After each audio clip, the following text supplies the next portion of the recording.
Hey guys, so I'm still on this journey of exploring ways we interrupt and interrogate and hijack our altitude. But before we get into that, I was praying with my girlfriend this morning. We get up and we pray at 6 o'clock. She lives in North Carolina. It's really good. Get yourself a prayer partner. She was praying and she stayed on this one for a while. She says, God, help us navigate our marriages and our parenting and our careers. But she stayed on the whole idea of navigating the blessings that we have that also become burdens. They come with built-in burdens that if we're not aware, we can start to complain about them and self-sabotage that way, the very thing that we prayed about. But as she kept repeating the same thing, I was like, that's true. There was one point when I was praying for a husband. God sent me the husband. Now he has certain quirks that drive me crazy, and I complained about them. Or my kids. One point, I wanted to have children. Now they're here. Oh my gosh, my 9-year-old, her mouth. It's just too much for me. So I'm becoming more self-aware myself as I take this journey through life that with every blessing comes a burden that I have to navigate with God. Otherwise, it will impede my continuous growth. It will hijack my altitude. But besides that, I've learned this new terminology this week, established by a renowned psychologist named Albert Ellis. He's the founder of the Rational Emotive Behavior Therapy, REBT. And he says that masturbation is a cognitive distortion.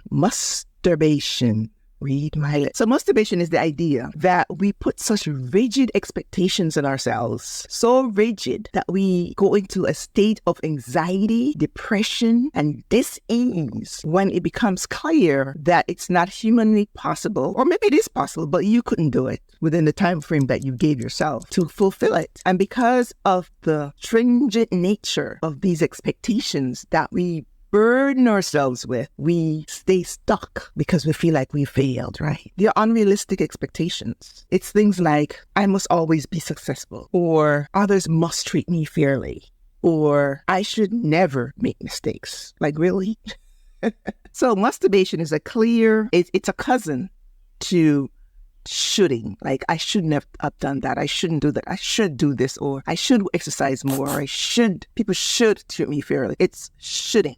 And when we should on ourselves, we also develop these unhealthy patterns of relating to ourselves. And therefore, it causes depression, anxiety. You stay in stuckdom because you don't want to feel those negative feelings. So you tend not to bother to try anymore. There's a whole string of things that could follow that are just negative. So the question I have for you this morning is, how are you masturbating? What are you masturbating about right now? Can you identify? Do you know what it is? Because as I mentioned before, when we ask ourselves the right questions, the quality of the questions that we ask ourselves give us better answers so that we don't get ensnared by these cognitive distortions, that we do not self-sabotage, that we exchange current attitudes to get to our altitude. That is the bedrock of what we're doing here on the eSpeaks platform to heal, aspire, and grow. Or as I should say, as we continue to heal,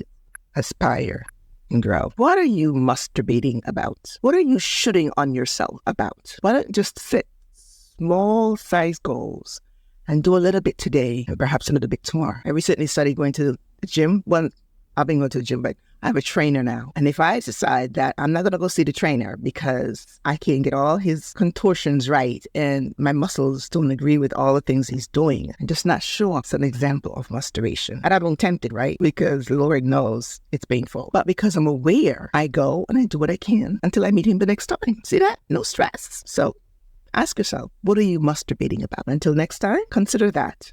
And join us on the eSpeaks platform so we can cheerlead you to the next best version of you. All right? Have a good day.